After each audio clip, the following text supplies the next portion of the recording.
Good afternoon. I assume everyone can hear me. Welcome to our presentation of the Vishap, From Fairy Tale to Reality, one of the first in-person events, actually, at UCLA for a very long time, hosted by the UCLA Narakatsi Chair in Armenian Studies and co-hosted by the UCLA Promise Armenian Institute and the Archaeological Museum, with additional co-sponsorship by Nasser. My name is Professor Anne Karagosian, and it is my privilege as the director of the Promise Armenian Institute at UCLA to welcome you on behalf of UCLA and my colleague, Professor Peter Cowie, the UCLA Narakatsi Chair, who coordinated this event, but unfortunately is not able to be present with us today. Fortunately, with the energetic efforts by Dr. Hagop Kulujan of the UCLA Department of Near Eastern Languages and Cultures, Maggie Goshen of the Archaeological Museum, and our own Hasmik Dagdasaryan, the Deputy Director of the UCLA Promise Armenian Institute, we are able to provide what I know will be a high-quality program in person as well as remotely for our off-campus audience. As many of you know, the Vishapakar, or dragon stones, are carved monoliths depicting animal forms found in the Armenian plateau. Dating to the Middle Bronze Age, around the first half of the second millennium BC, dragon stones are located some 2,000 to 3,000 meters above sea level, making them among the oldest examples worldwide of human craftsmanship at such a high altitude. So we are delighted today to welcome our distinguished lecturer, Dr. Arsen Babokian, who will provide for us extensive details about these dragon stones and their preservation. This event will include a documentary and later a guided tour of an exhibit of 30 high-resolution images of dragon stones, where there will be a musical recital as well as a reception taking place just across the way in Powell Library. And now it gives me great pleasure to invite Dr. Hagop Kulujan to provide a formal introduction for our program and speaker. Dr. Kulujan holds a PhD with highest distinction in literature from the Jesuit University of Buenos Aires and also an MBA from the University of Buenos Aires. He is a lecturer in the UCLA Department of Near Eastern Languages and Cultures, teaching courses in Armenian language and literature while conducting research and writing on the mystical poetry of Grigor Narakatsi, and also on contemporary diaspora literature by Nigoros Sarafian and Krikor Beledian. His broader research contributions pertain to medieval Armenian poetry, heritage language, and language vitality, interactions among virtuality, culture and diasporas, and modern to postmodern diasporan Armenian literature.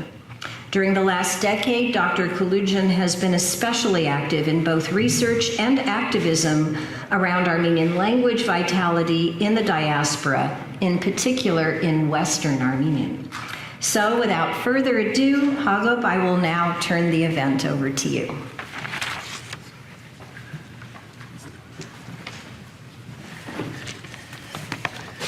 So, good afternoon. Thanks, Professor Karagosian, for that long introduction. Usually I don't like that, but okay, thank you. So, thanks also to the Promise Institute for sponsoring today's event, which, as you know, consists of this lecture and projection, book presentation, exhibit, and musical recital. The event is also co-sponsored by the Archaeological Museum and the National Association for Armenian Studies and Research. These presentations, as Professor Karagosian informed us, are organized by the Narakatsi Chair in Armenian Studies of the Near Eastern Languages and Cultures Department at UCLA, Professor Peter Cowie, who won't be able to be with us today as he's recovering from a slight medical condition. We wish him prompt and full recovery. I want to acknowledge and express thanks for the participation from the research program in Armenian archaeology and ethnography at the Katzen Institute of Archaeology at UCLA, and obviously the Institute for Archaeology and Ethnography of the Armenian Academy of Sciences. Our focus today is on an unusual subject, the Vishaps or Vishapakars, loosely translated as dragon stones. These are unique monuments scattered on the Armenian highlands with enigmatic origins and ongoing research about their function and typologies, which obviously our lecturer today will explain us about. The archaeological programs that I mentioned as participants, plus the kind of material we're dealing with, would suggest that this is mainly the realm of archaeologists. I would disagree, however. This is of remarkable interest to many other disciplines. Where I stand, that is literature and related fields, these Vishaps offer a rare physical link to our studies of epic tales, comparative mythology, and theories on the common origins of many of their essential elements. They go from the Armenian god Vahakan and the heroes of the epic of Sassoon to the Scandinavian Thor and the Anglo-Saxon Beowulf and many other Indo-European dragon slayers, where we keenly observe the meaning of these creatures and their connection to water and the burgeoning agricultural economy of Indo-European speaking peoples. They may even be of significance to ethnomusicologists with their links to folk songs and dances that evoke aquatic deities and popular tales on supernatural powers bestowed on water-based creatures. In a word, they hint at one of the deepest, most ancient cultural and artistic commonalities that are able to be traced till our times. In the name of an Arikazi Chair in Armenian Studies, Professor Cowie, I want to thank Dr. Arsen Bobokhyan for presenting this talk entitled The Vishap from Fairy Tale to Reality. It will be an illustrated lecture with some videos on documenting and preserving the dragon stones of Armenia from the second millennium before Common Era. Dr. Bobokhyan is director of the Institute for Archaeology and Ethnography of the Armenian Academy of Sciences. He received his PhD from the Institute of Prehistory at the University of Tübingen and has since been an assistant professor of history at the Yerevan State University and lecturer at the American University of Armenia, AUA. He's the author of 3 books and over 100 articles, and he has served as editor of a number of scholarly journals and has been invited as visiting professor at several universities in the German-speaking world. His research interests include the early archaeology of the Armenian Plateau and the Caucasus, the Near East and Asia Minor, cultural relations, ancient barter and weight systems, and religion and cult. Dr. Bobokhyan.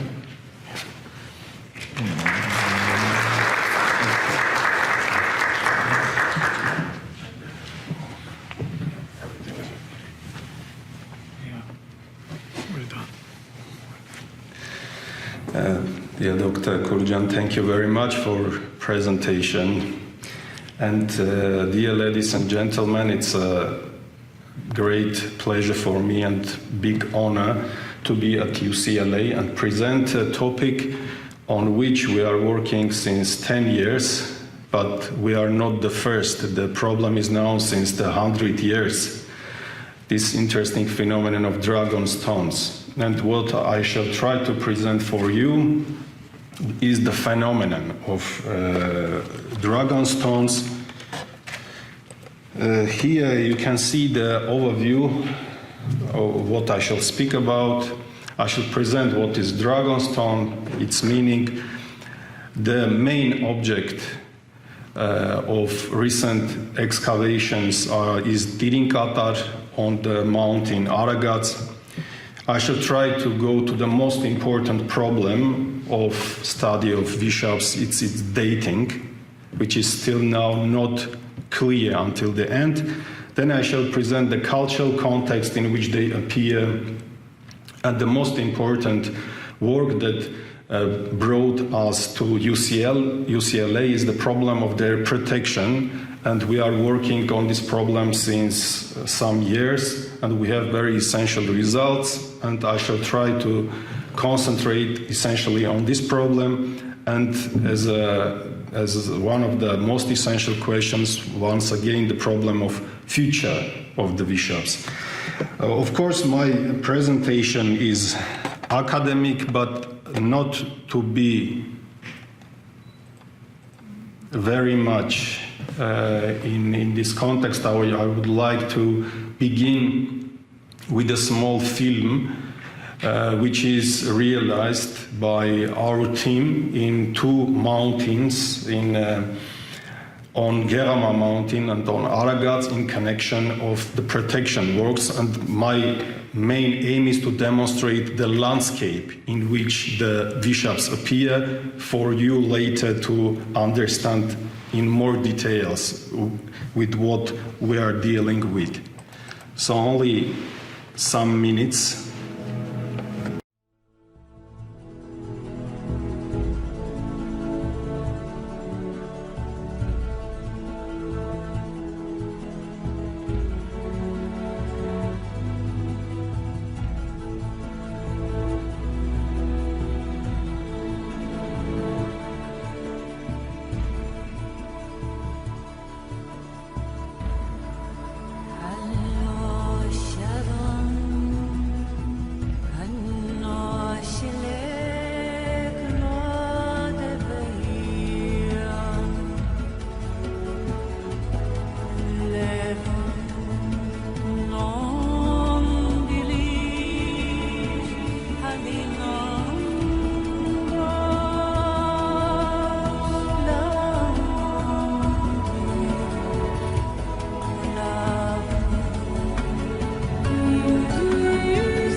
So the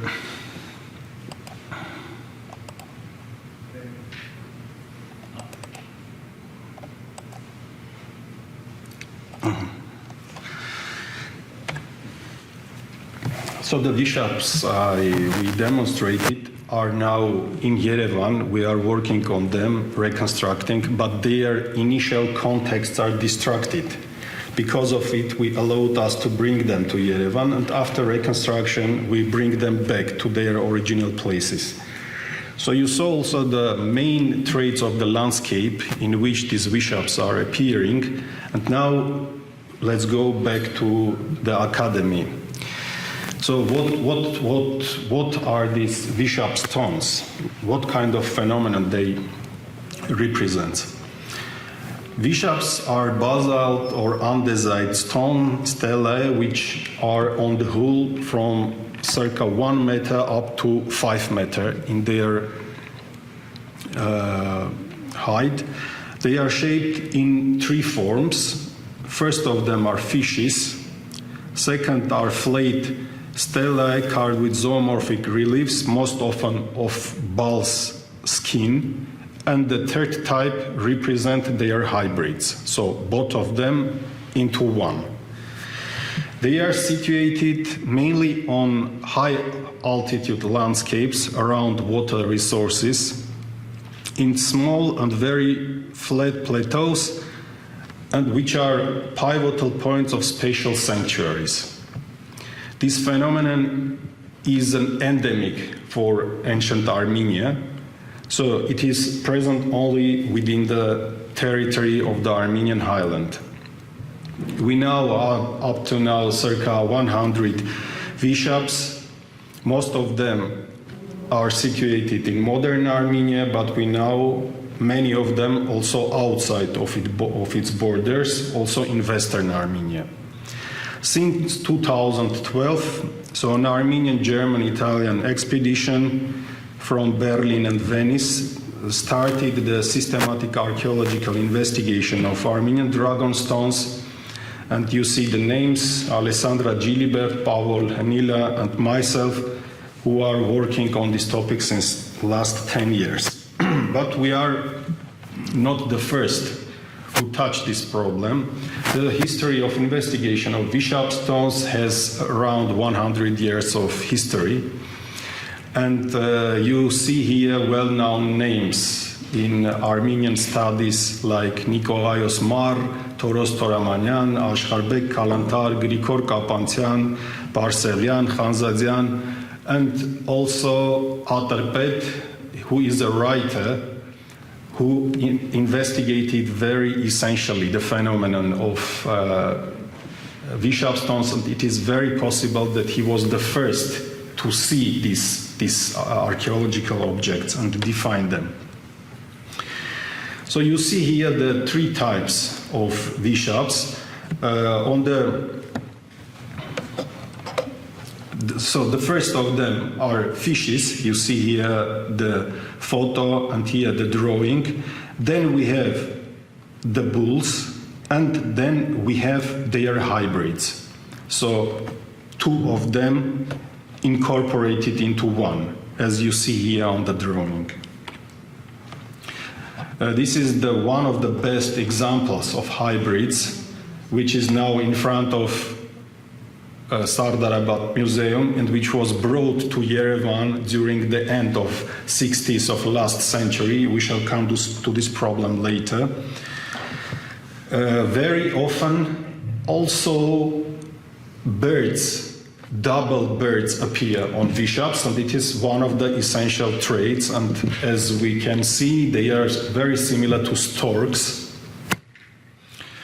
This is a very essential trait of Vishaps, appearing on 5-6 examples. Our investigations of recent times bring also new data on typology of Vishaps, and you see here one of the recent finds of a Vishap in Idind, southwestern slopes of Aragats mountain, in which we have a head of a bull and then a head of a felidae, very possibly a leopard. So it is possible that during a time we shall have new other types that we know, and many of old ideas can be rewritten once again.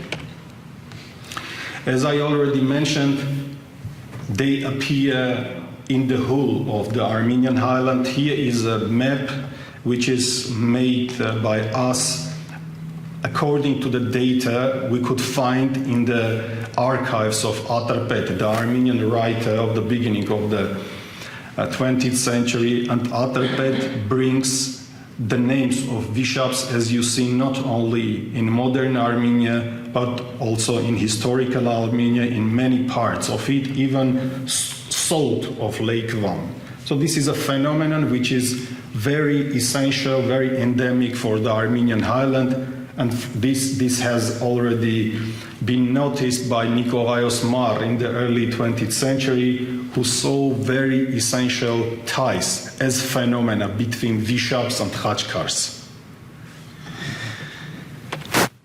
Here is the distribution of Vishap stones.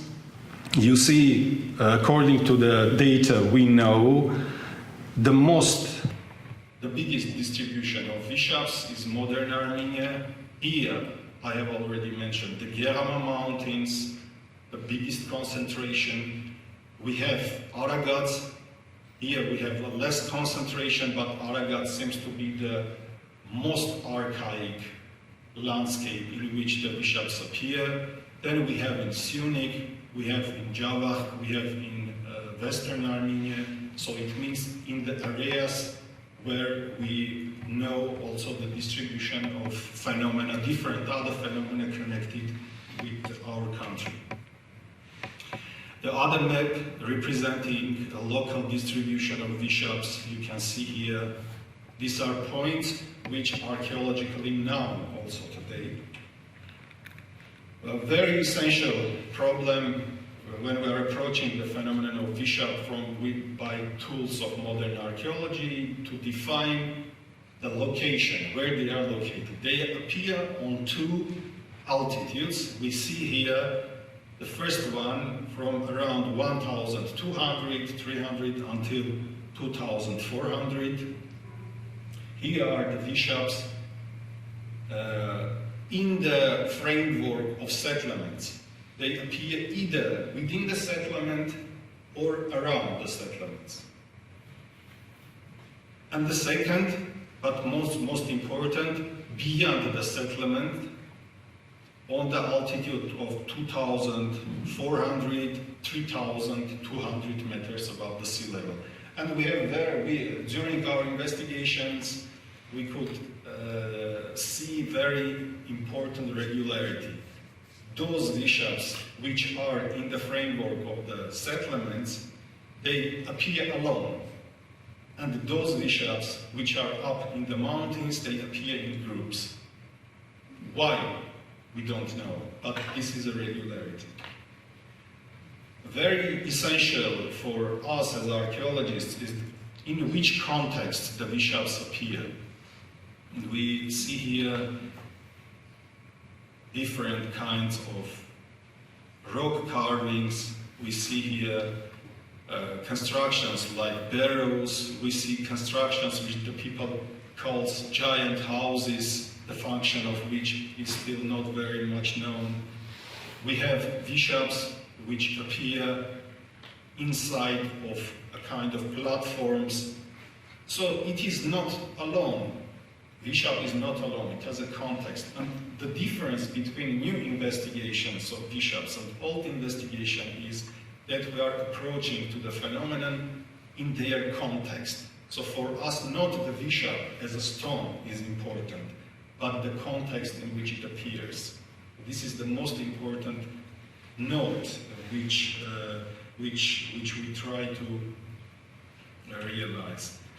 Here you see the first find of Vishaps in 1909 as Nikolaos Mar was working in well-known place Garni.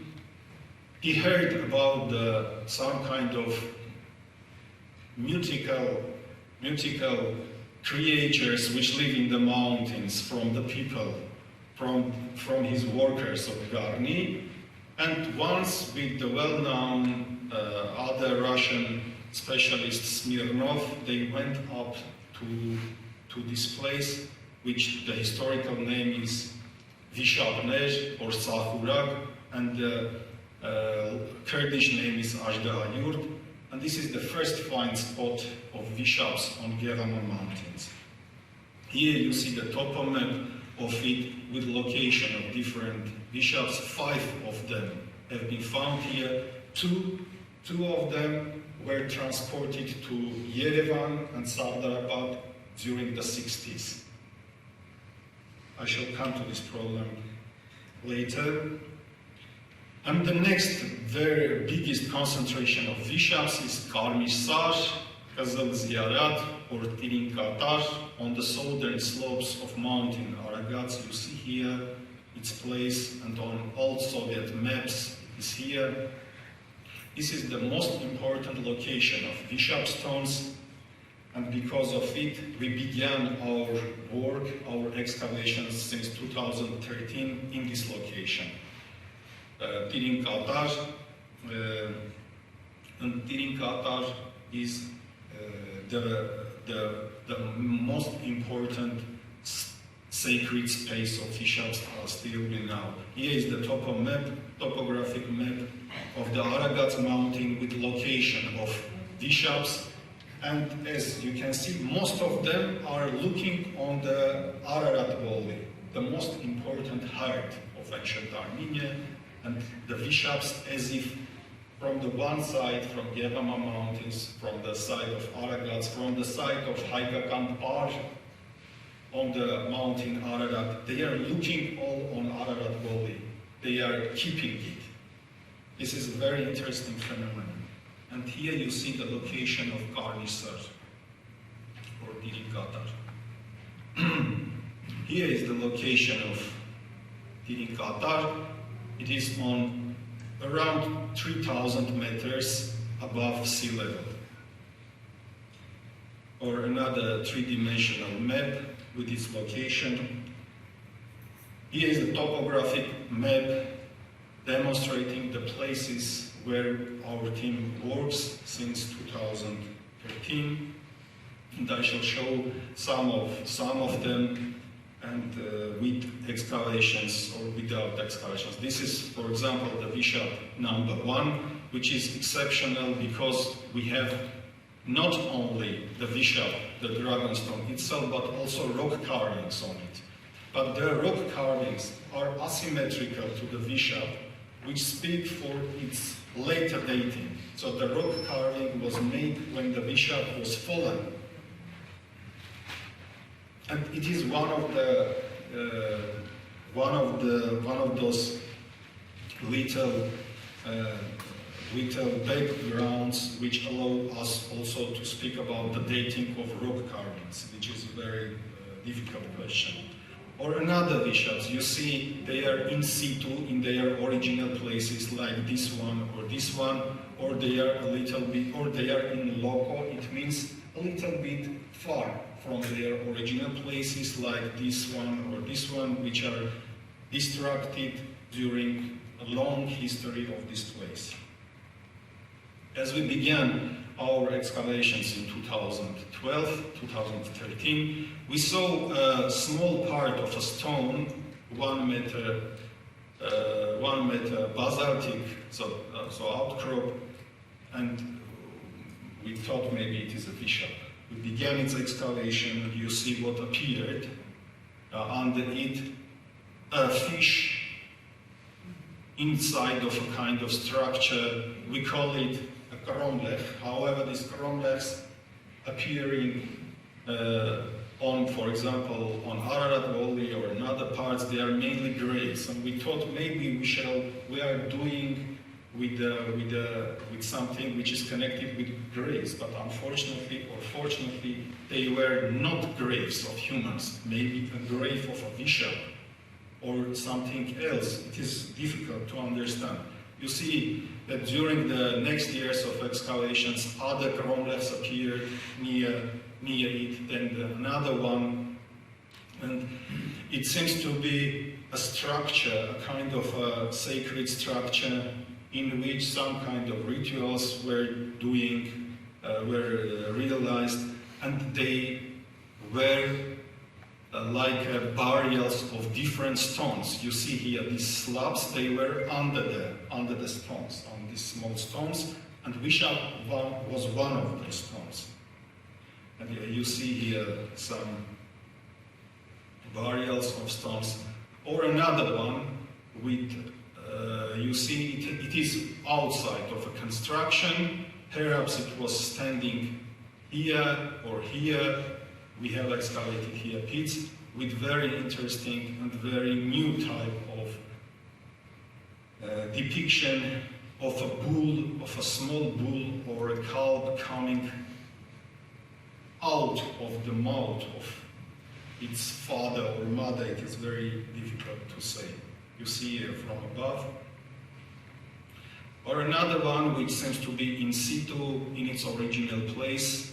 You see here, it was fallen down with the head. And this, during the excavations, it appears on a platform. Then after its turning, you see the head, the head of the bull. Or another one which was always inside a marsh, a swamp, and you see after its opening, it's a typical fish, and they are appearing together. Both fishes and bulls, they are appearing in the same landscape, which is on the whole 14 hectares of area. Another fish, a smaller fish, you see here the details of a fish, which appears by a cromlech, not inside the cromlech. So it means that they are appearing in various situations.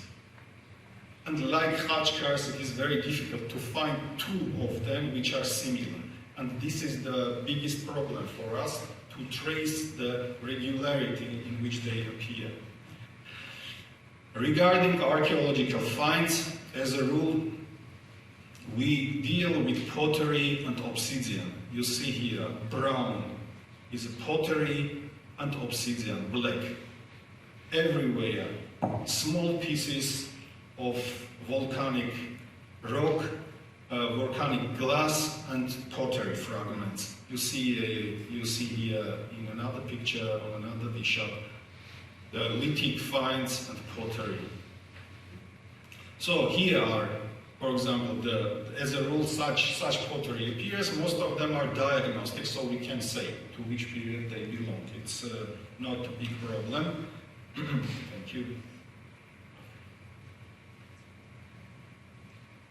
Or obsidian, different kinds of obsidian flakes. But we have also ceramic.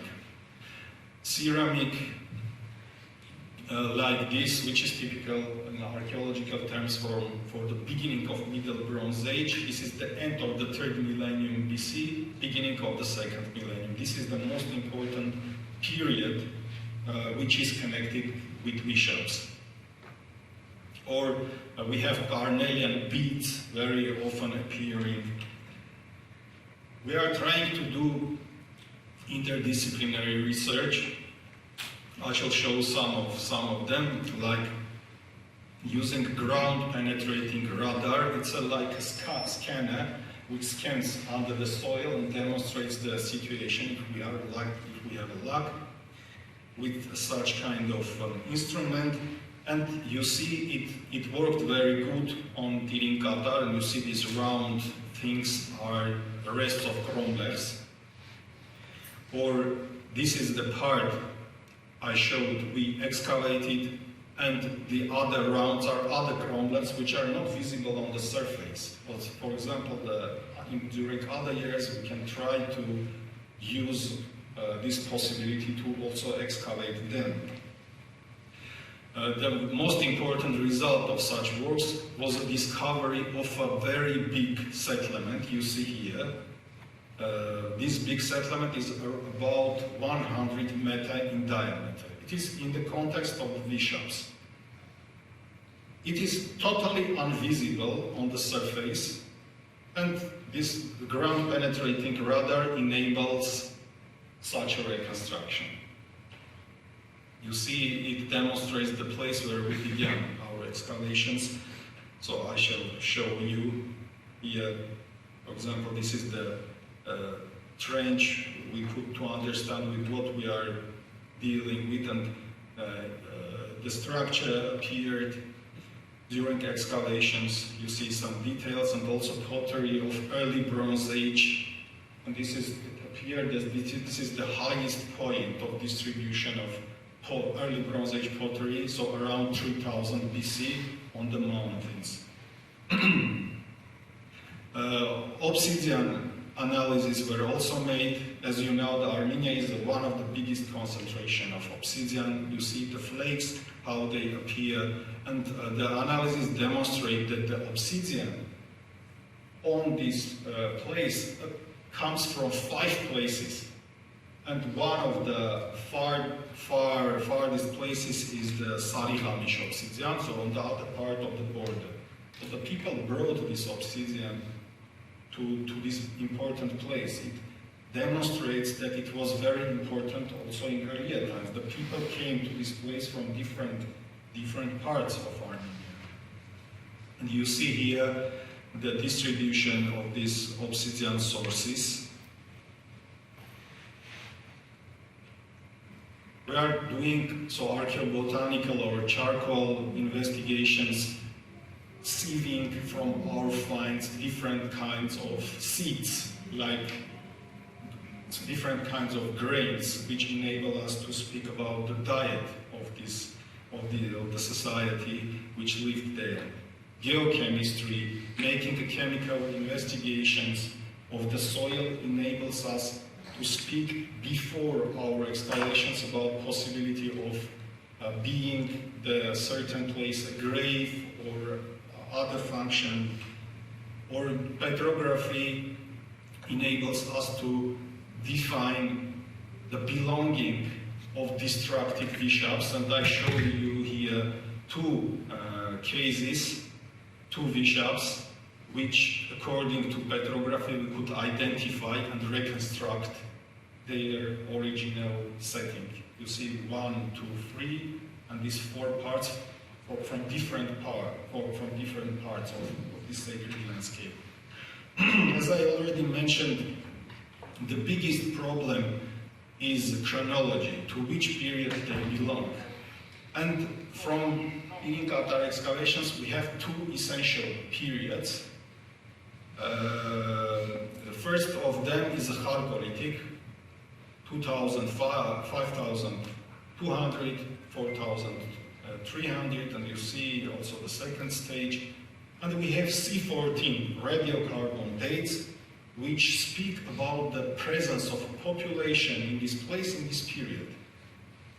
But the problem is we cannot directly connect this data with the contexts. And we have more data which are going to the Bronze Age, to 2 periods of Bronze Age, Middle Bronze Age, 2400, 1500, and Late Bronze Age, 1500, 1200. And if we go to the society, I myself think that they are a later phenomenon, going more to these 2 periods, to the second millennium.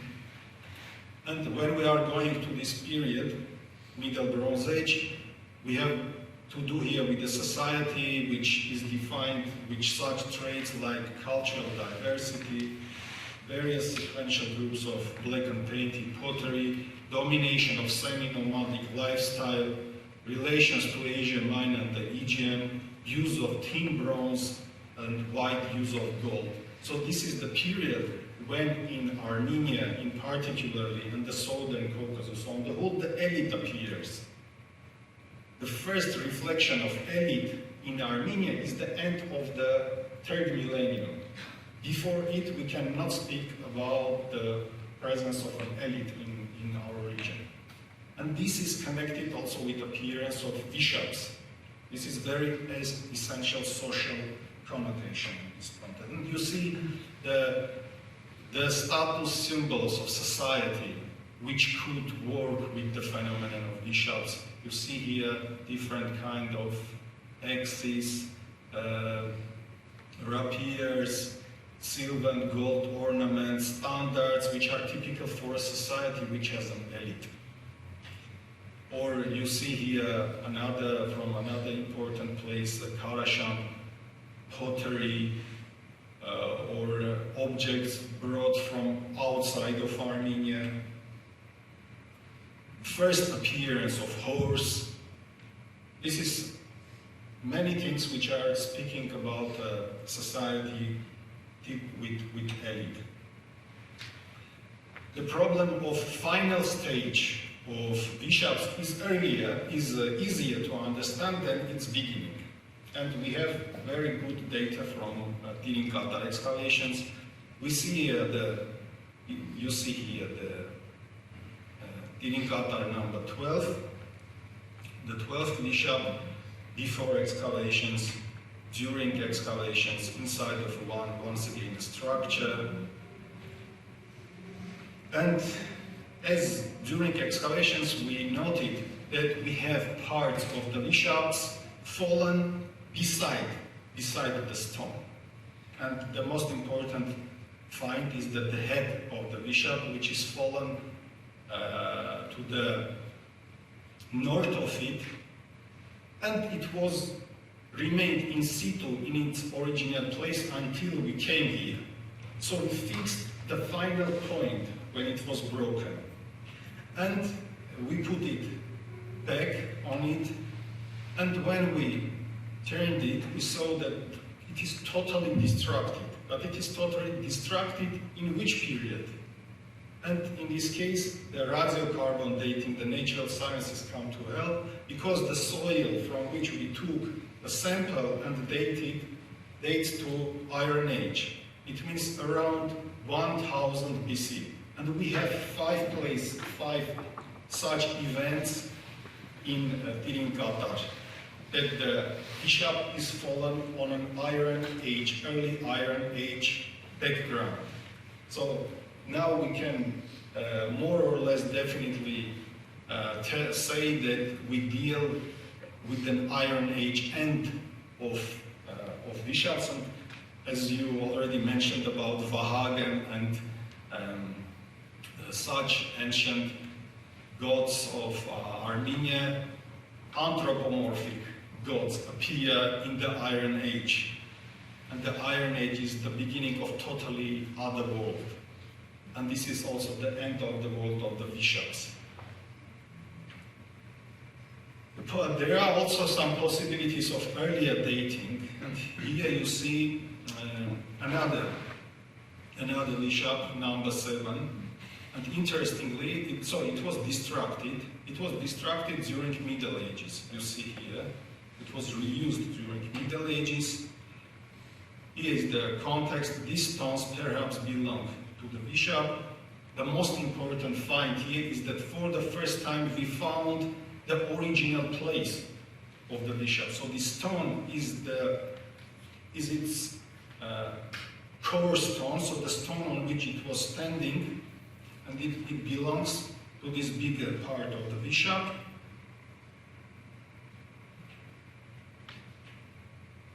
And for the first time we had also find of bones. And these bones are dating to circa 5000 BC. Now is the problem of connection of these bones with the stone. Perhaps the bones are earlier than the bishop, or perhaps not. Unfortunately, the archaeological excavations until now, they don't allow us to be very precise in such things. But in this area we have a longue durée of the site, because it was used also after the Iron Age, until now. And I want to demonstrate this longue durée according to especially these two finds. We have a Byzantine coin from the 11th century found within this round structure, and we have also a coin belonging to the early Soviet times. And this place is being used until now as a very important sacred landscape. If we go from this Vishap number 4 in this direction, we appear in the so-called Kazal Ziyarat, which is in translation from Kurdish, is the Kurdish and Turkish is maiden's sacred place belonging to a maiden. And this Kazal Ziyarat is a very important sacred place on Aragats, and it is visited until now by different communities.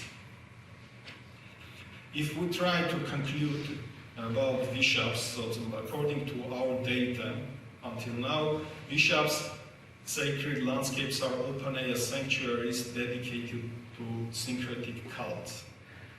They are located in high mountains and foothills, in places reflecting small plateaus, which are looking like stadiums. This is the most important result which we had, because they are always in places like a football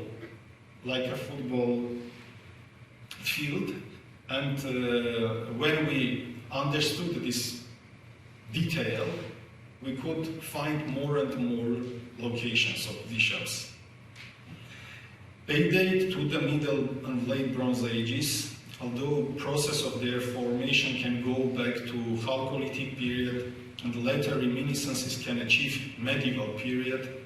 And this is one of the essential points, that in medieval period we have a lot of information regarding Vishaps, and some of those information can even directly go to the Vishap stones.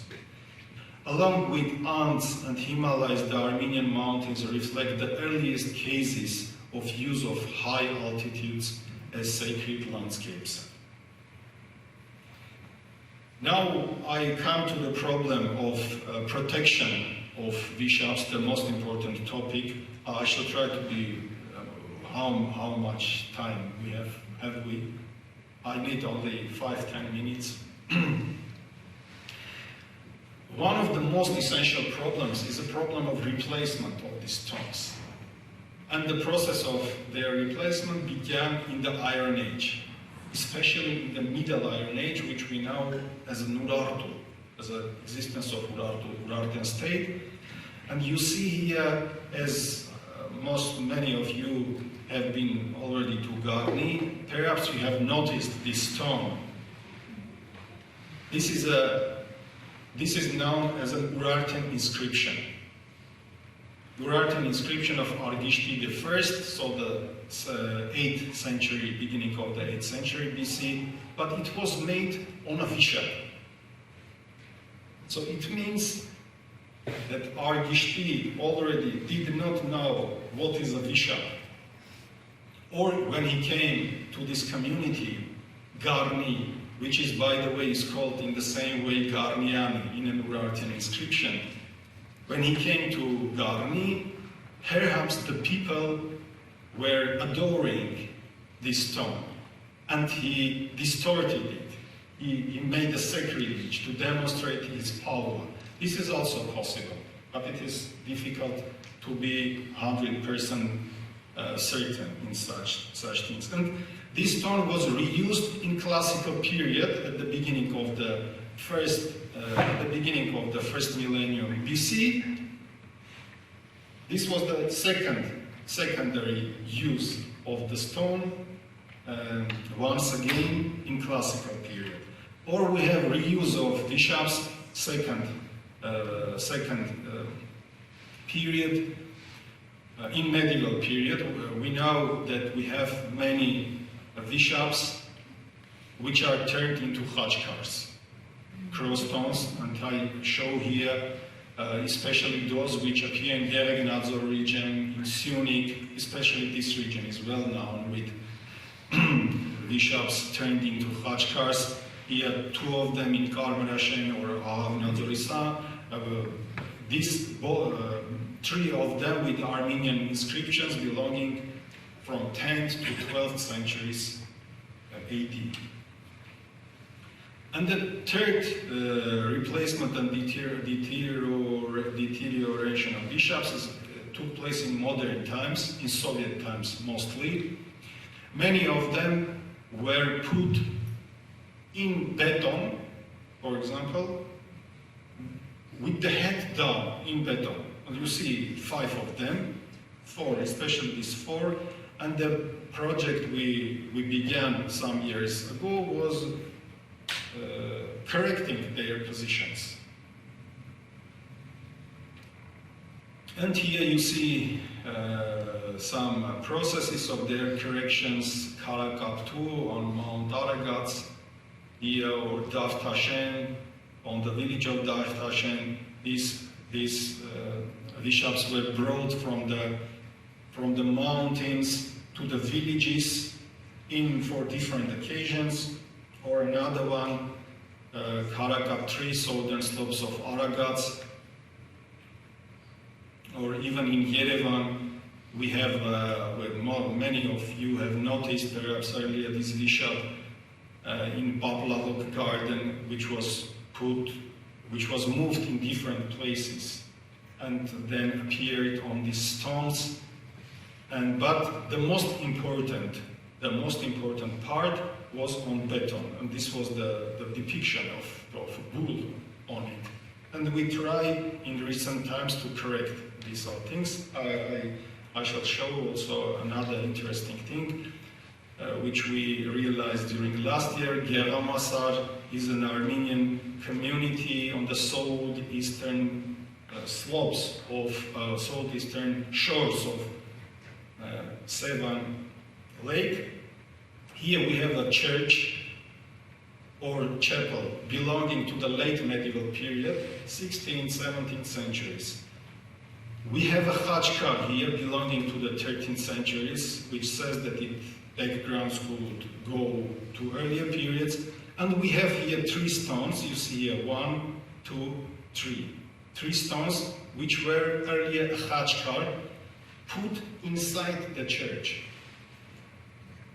And after the cleaning of this area, we put the stones together, you see here, and it appeared we are dealing with the Vishap with an Armenian inscription belonging to the mid-10th century.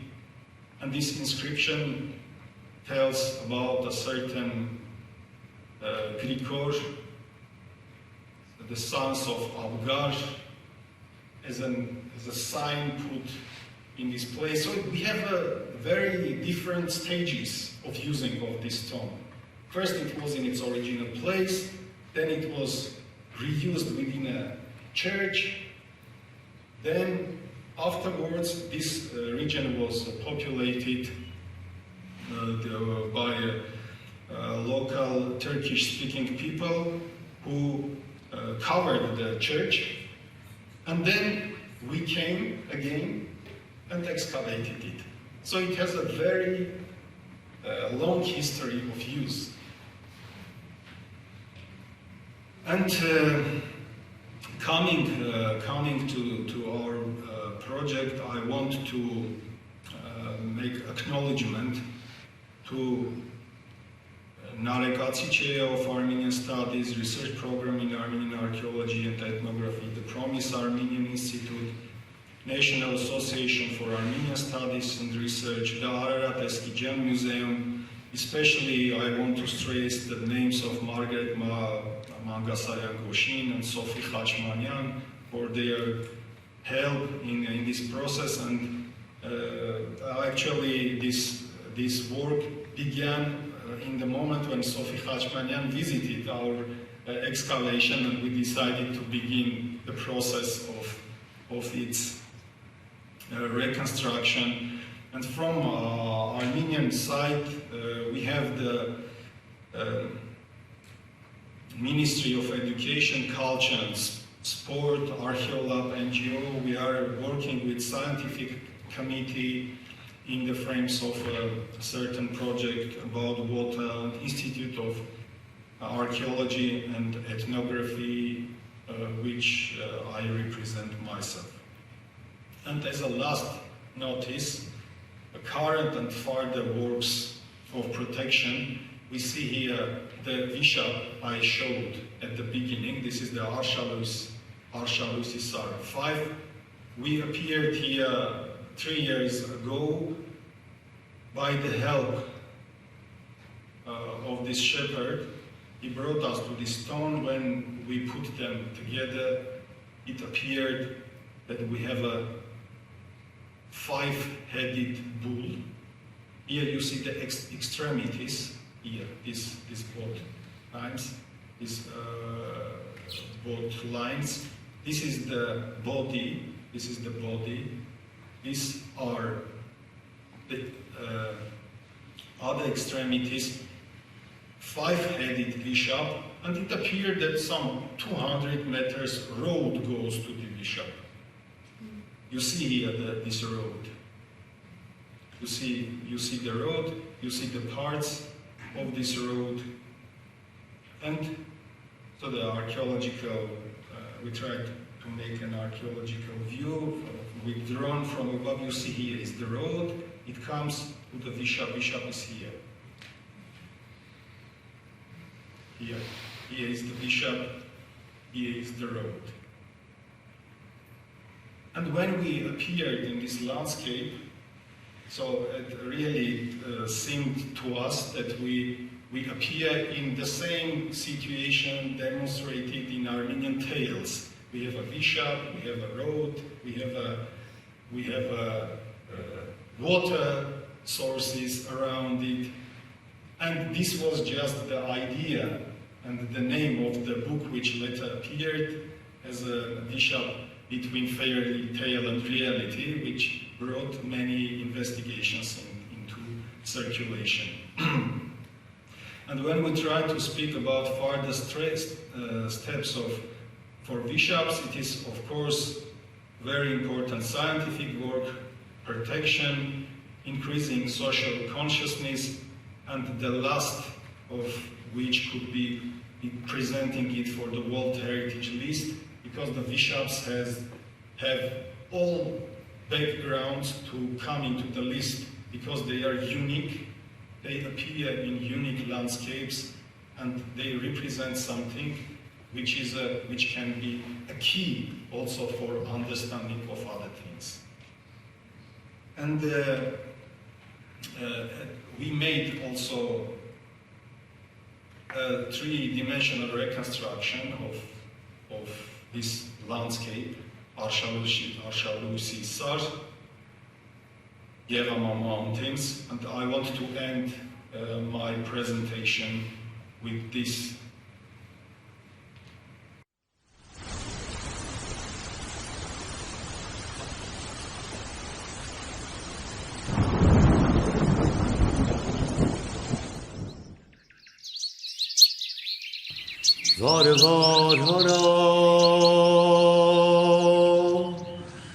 Ako sana yezojan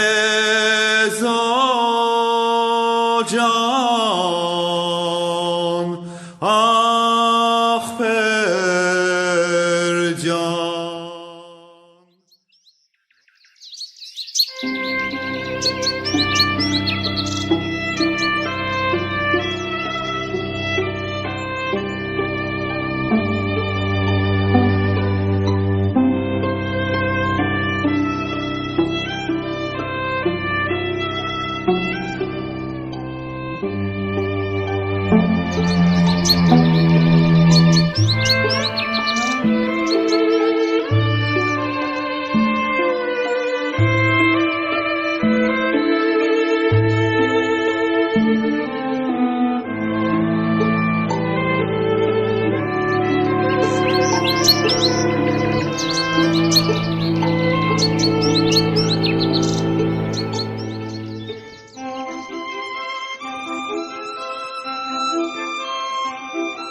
landscape you saw, the so-called Tokhmakhan Göl, in Armenian Vishap or Gerart, is the other biggest concentration of bishops, with 8 of them, 6 among which were transported to other places, most of them to Yerevan.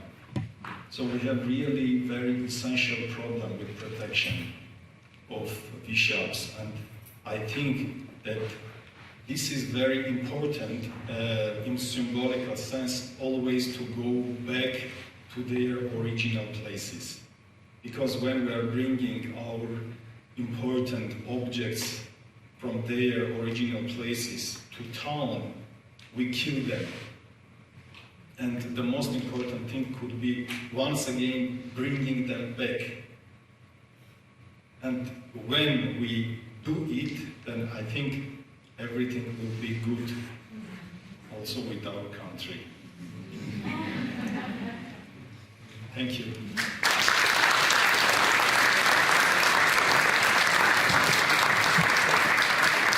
Thank you so much, Dr. Babakian, for that wonderful talk. Very informative, and I would say also a little emotional, because when you put Armenian music to those tones, it becomes emotional for anybody. So we now have about 10 minutes for questions and answers. Dr. Babakian will answer you.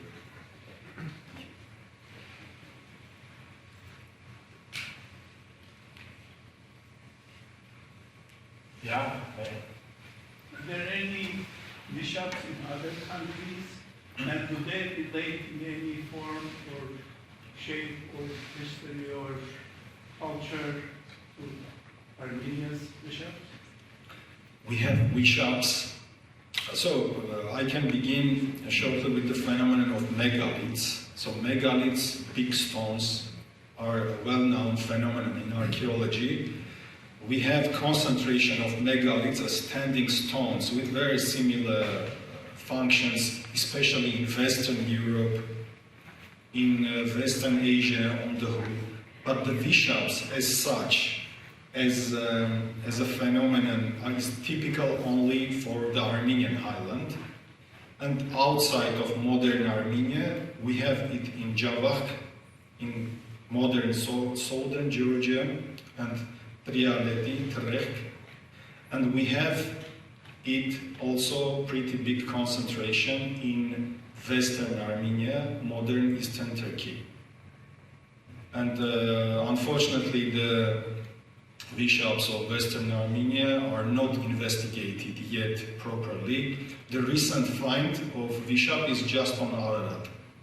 The bull-shaped bishop appeared on the western slopes in direction of Haikakampar.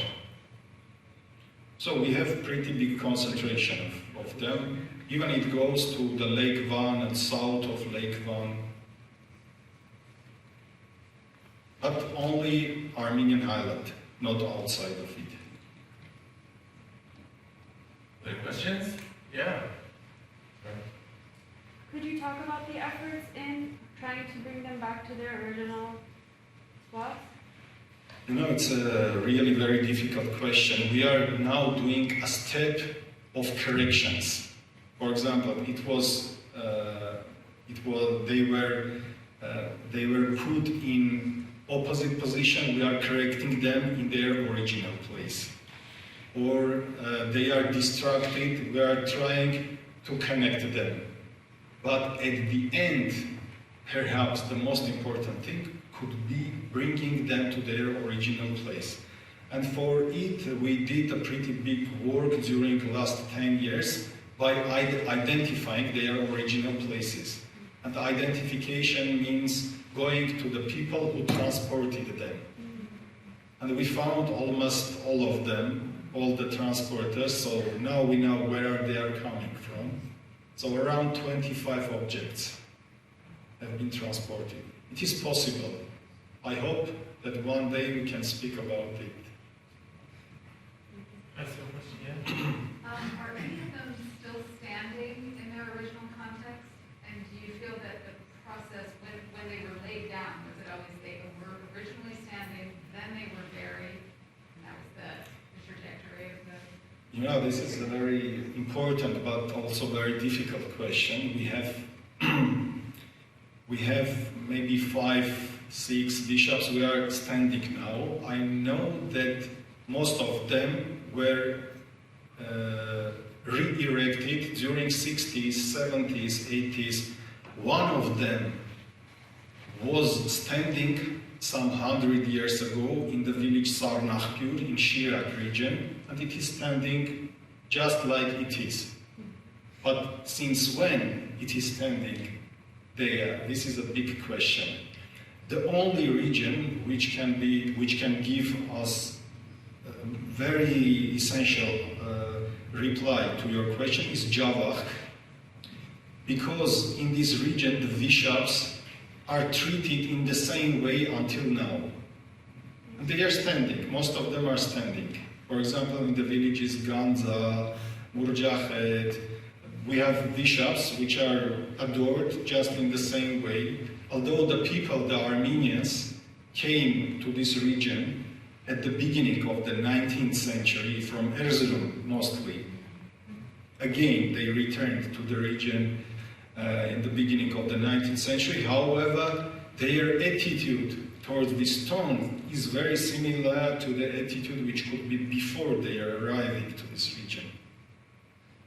Because also in Erzurum region, the Erzurum Karin region and the Armenian Taik, so in direction of Spes, is the biggest concentration of bishops which now in Western Armenia. Yeah. Maybe you said this already because I came late, but what happens over time to the rocks just as a result of like natural damage? Is that a concern? Is there some way to counteract that? No, if the archaeologists are not coming to the bishops, maybe the bishops can have a longer history. But it can be also the opposite. The people, a lot of locals have not the consciousness of treating them in the right way, but we have also many of them among the Armenians and also the Yazidis, the Iranian-speaking people in Armenia, who respect them and even adore them. But when we are coming to the bishops, speaking about their importance, we get also the second problem, because the people think that this is important. Maybe there is something inside, gold or other thing, and they begin once again to treat them in a way which is not allowed. This is a very big problem, and because of it at the end I noted that it is very important to raise the consciousness among the community and tell the people about their importance. This is also one thing which we are trying to do, and especially here is Artabat Zakyan, with whom we are working. They are making different kind of events in different regions, schools, increasing the importance of bishops, and not only bishops, the historical, archaeological monuments for the local communities. Yeah, there's one question there. You didn't mention it, but do you think these were idol worship of the animal and the fish for food? And what do you think was the purpose of doing it? You know, the problem of fish is easy in the sense that the fishes, especially those fishes which are depicted on it, they make their eggs on the high mountains, like forels, Ishkhan, Karmirachait, the forel.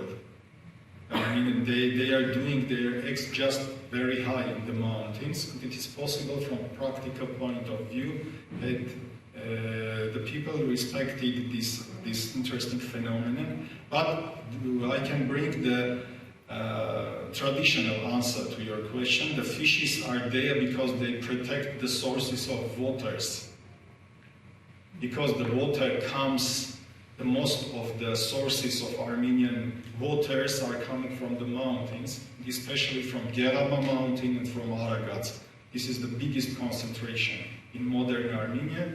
and they are situated just in those locations where the sources are coming out. Regarding the bulls, they play also a role connected with lightning, for example, lightning, which is an important phenomenon on the mountains and is connected with the cult of the fecundation. And the bull is something which brings a new life, resurrection, and the connection of bull and fish, it's a problematic. But it has its own logic, because the fish and the bull, some people see in them he and she can bring something new, can resurrect the society, give water, keep this society in its original state. Perhaps this is the answer. But however, it is very difficult to be 100% sure about their functions. One last question, if there's any? Yeah? Okay, we have to. What distinguishes the Vishaps from other stelae or megaliths in other regions? Thank you. The most distinguishing feature of the Vishaps is that they are worked from all sides, besides the lower part. As a rule, the lower part, some half a meter, is not worked. The other parts are totally worked. In difference to Vishaps, in difference to other stelae of, for example, Western Europe or other places, which are worked only partially or are not worked.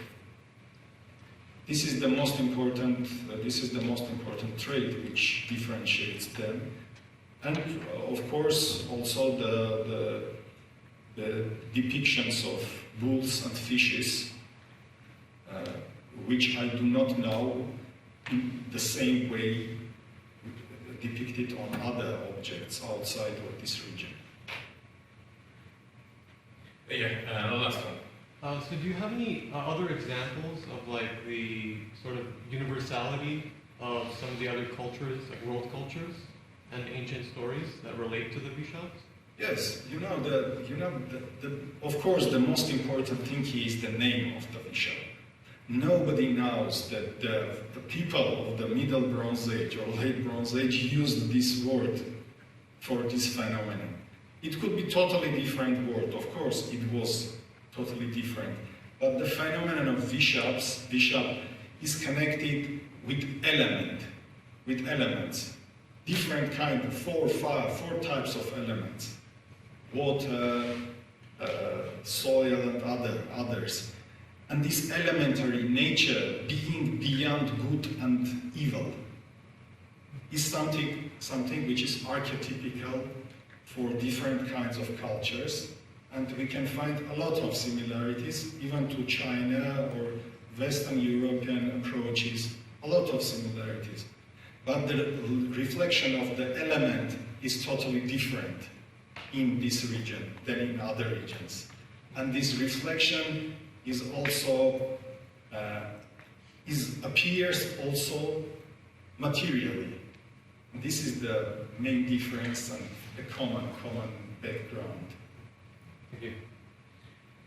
Thank you, Dr. Babuchian. Thank you, Professor Karagosian. And also a special thanks to Maggie Magasarian-Boshin, who was very instrumental for this event to be realized. There are always announcements after the lecture, so I have just three. Before I invite you to the Powell Library for the remainder of our program. One is that we have flyers from the Armenian Diaspora Survey in the back. You can take one, tell your friends, tell your family members, anyone who may be interested in participating. This is a long project, over 3 years now, and it may take a couple more. about how diaspora thinks. It's a very serious project funded by the Gulbenkian Foundation and led by Dr. Rachel. I almost forget the name, it was my classmate in first grade, so, from Oxford. The second announcement is obviously there are books on Vishaps on sale in the back. And the third one, it's a good one. It's a very, very good one. It's about the presentation of a book next Friday on Bunch Hall 10383, Friday at 6 p.m. What is excellent about this news is that this book, whose title is To Say With Passion Why I'm Here, Girko Vaselu Inchu Hosem, by former UCLA student Tanny Arlen, is that it represents a watershed moment in the history of Armenian community in the United States. It is the first ever full-length book of fiction, poetry or prose, created in Armenian and published by a US-born person in 100 plus years. And hopefully, as far as our UCLA program is concerned, it won't be the last.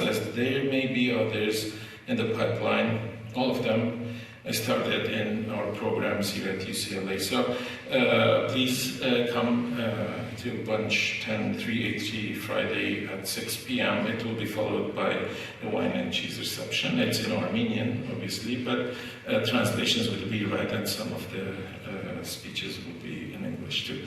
So everybody's welcome to Powell Library.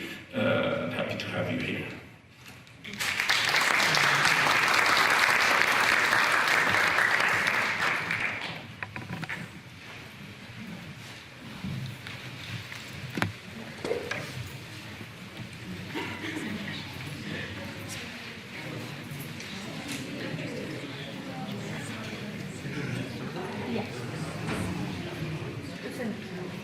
Okay. Thank you.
He'll talk a couple of minutes about that journey, and then he'll guide us through this exhibit and explain to us every detail. And you may ask questions to him directly.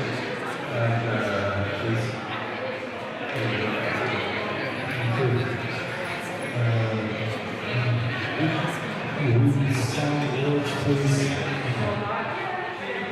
I would like to present you the book Vishap between Fayri and reality. This is a book which was published some years ago, 2019, and we gathered all possible specialists which can deal with this problem. And you can find here well-known archaeologists, philologists, historians who contributed to this group. I would like to stress once again the name of Sophie Fashmanian, who essentially contributed to the existence of this book, and it appears a kind of encyclopedia of Vishap studies, and we hope that such books we shall have possibility also in other occasions to publish and to bring the Vishap studies forward. So you can get acquainted with it, and if you have any question. Actually, this book contains all the articles of all researchers in Armenia that looked at the Vishap phenomena from different points of view. By the way, my article is in there too, among other people. So it's kind of summarizing the symbol of Vishap, or the phenomena of the Vishap in the Armenian culture, looked from different points of view. So that's what you will find in this book. If you decide to get one of the copies, it will help the Vishap project, please.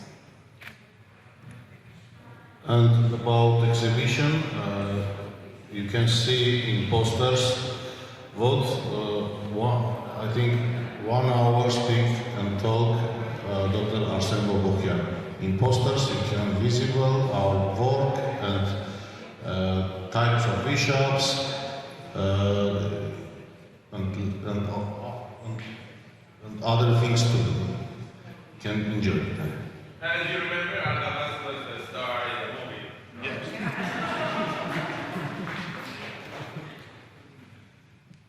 Distribution within the Republic of Armenia, we have a lot of examples.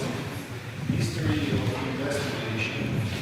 For Vishap, here you see Archaeological, Smirnov, Mahfanzadyan. This is the only photo which we have, drawing which we have from Atterberg. He was an amateur, he was not a scientist, but what he felt is very essential for understanding the phenomena.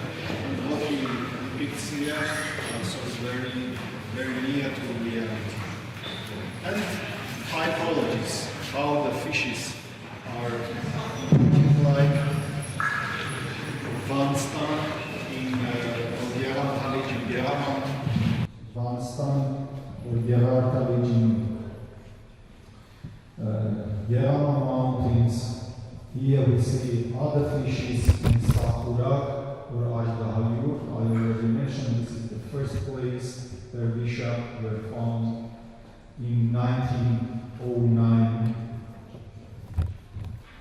Then we have Vartanis Mountains. This is Alalich, unfortunately now on the other side of the border, but we had a chance to investigate it some years ago. We have concentration of Vishaps also in the mountains of Artsakh. And Alalich is one of the highest locations in Artsakh region. We have 3 of them here. You see here bull-shaped bishops from different regions of Armenia. Madina Isar is on Vartanis Mountains. Here, an exceptional bishop, I showed you 4 5-headed bishops. This is a four-headed one found by Nicolaus Mark 100 years ago. We have also a nine-headed Vishap. I am not sure if we have the depiction of it. It comes from the southern slopes of Aragat. Once again, fish-shaped from Van Stam. I want to tell a small thing about this unique find. I think those who have been in Armenia have visited also the Metsamor Museum. And Archaeological was a director of this museum. And once he found these bones in the museum of Metsamor, which belonged to the grave over which was this Vishap. Vishap comes from the Chashke, however it is situated in front of the museum of Metsamor, and small rescue excavations took place in 1980. And what appeared that these bones belong to two girls, newborns, which we supposed to be queens. And the C14 dating from these two persons revealed that they belong to the 16th century BC. Genetic analysis demonstrated that these twins are two girls who have the same mother but different fathers. This enables the genetics now. And I don't want to go once again into the chaos.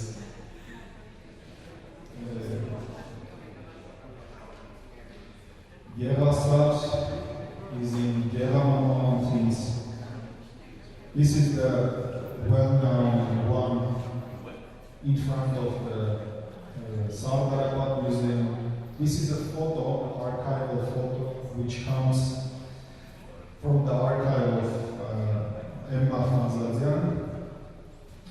After the transportation of Vishap in Sakurak to Yerevan, before it was put in the garden, the circular garden in the center of Yerevan. This you can see in Madenada. This is now in Madenada. Is brought from this landscape of Geraptalich. I showed it in a video during the first video I showed it. There were 8 Vishaps, 6 of them are transported to different locations, mainly to Yerevan.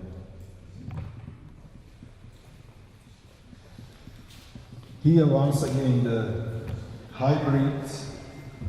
You see from the one hand it is a bull with waters coming out of the mouth. From the other side it is a fish. So it is a combination of both of them. And this combination is known only in Gerama Mountains, not in other places. The Gerama Mountains is the finest place of appearance of Vishaps. Aragat is the most archaic location of Vishaps. This is the very essential trait. He is the same Vishap of Sardarapat.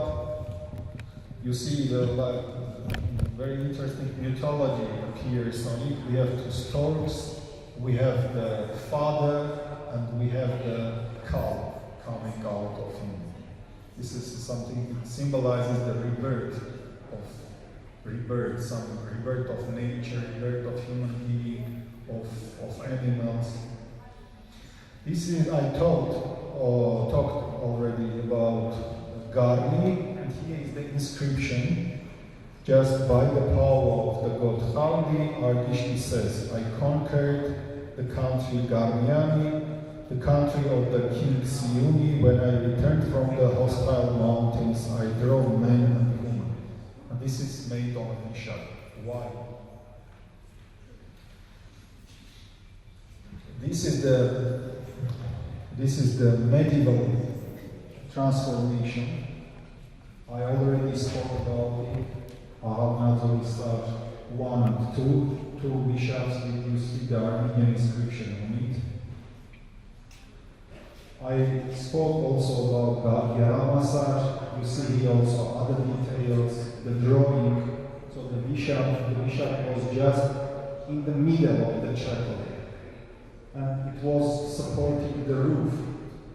And after it was fallen, the church, the bishop, so the Khachkar was divided into 3.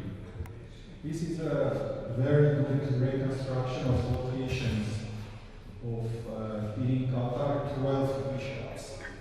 You see here, and I forgot to tell that the fishes, most of the fishes, are going where the small lake, small pond is in this direction. And the others are going to the south, the bulls, a little bit far from waters.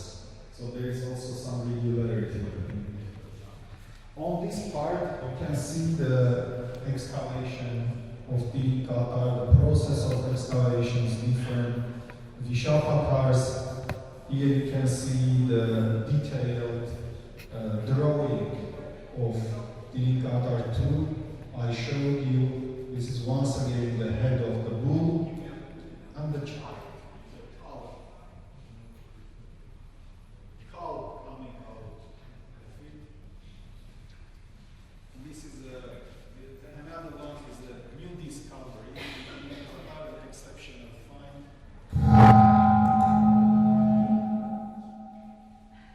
We have the bull.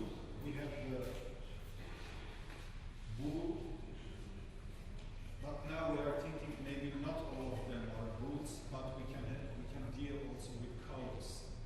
And this is the case when the head and on the other side of it two legs, and from hair comes the cow out. And this is very possible that in future we can speak not only about the bulls but also about the cows.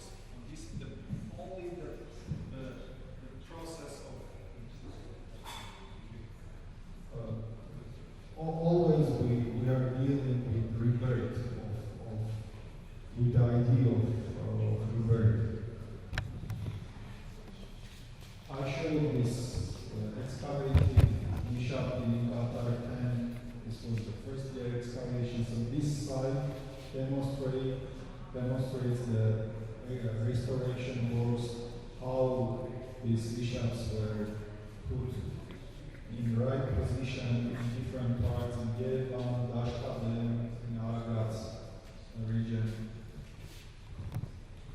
Arakat, Aragats, Bujakan, in direction of Aragats, and these Alshalistis are 5, which is now just this moment is in Yerevan, but we shall bring it back when it is ready. It will happen maybe in some months, 1-2 months. So if you have other questions. If you see here, this is restorators and workers who build and work in Vishap project. All of them, students of Professor Dr. Arsenal, and this is continue his work and network with big team. Thank you. So if you have questions, please. Yes, mainly I'd like to ask, what can people do to help your project? Like, Mostly do buy you books. have, in general, not people who are here right now? You know, it is, we have two contents in this context. We need people to increase the approaches, to increase the awareness, to increase the awareness for this subject.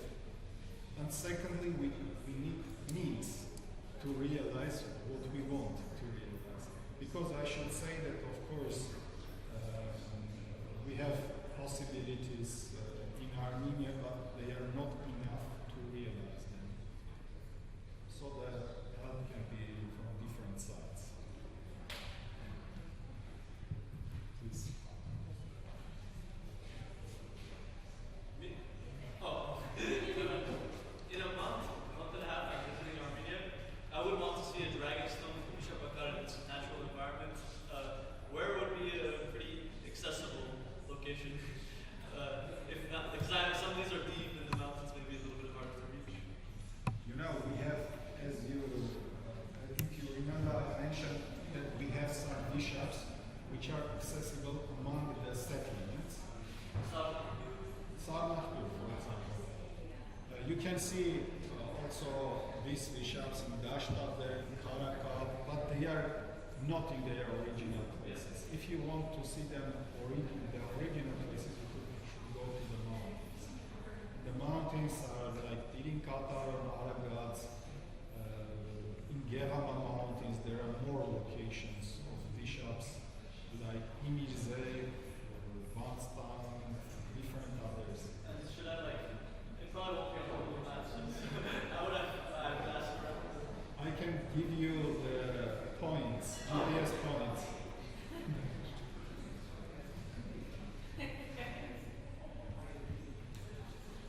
As a rule, we try not to distribute the GPS points because it's problematic, but if the people have this awareness, it is no problem.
Everyone?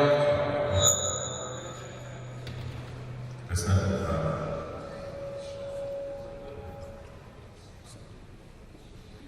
Yeah. We'll begin our musical section, and I have the honor to present these excellent musicians of the UCLA Armenian Ensemble and guests. Asmik is one of Armenia's leading specialists in rural folk song. She's versed with an expansive repertoire of traditional Armenian songs and dances, and is the most prominent singer of oral genre. Asmik was a soloist in Akunk folk ensemble, the founder of the Hayrik Muradian children's ensemble, and the founding member of one of the most successful post-Soviet folk ensembles, the Shoagan ensemble. She's a meritorious artist of the Republic of Armenia and continues to teach and mentor youth in Armenian folk music. Vartan Baldasaryan is one of Armenia's most sought-after Comanche masters and the leading specialist in Armenian Ashur music. A meritorious artist of the Republic of Armenia, Vartan was a leading instrumentalist in the Sayatnova Ashur ensemble as well as the Shoagan folk ensemble. Besides being featured in countless professional ensembles and TV shows throughout Armenia, Vartan's mastery of the Kamancha and his knowledge of the Armenian Mugham tradition earned him an honorary award at Tajikistan's 2009 Shashmakam Festival. Albert Ordinian graduated from the Khachaturabovian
Shamat kuesh chemet, udam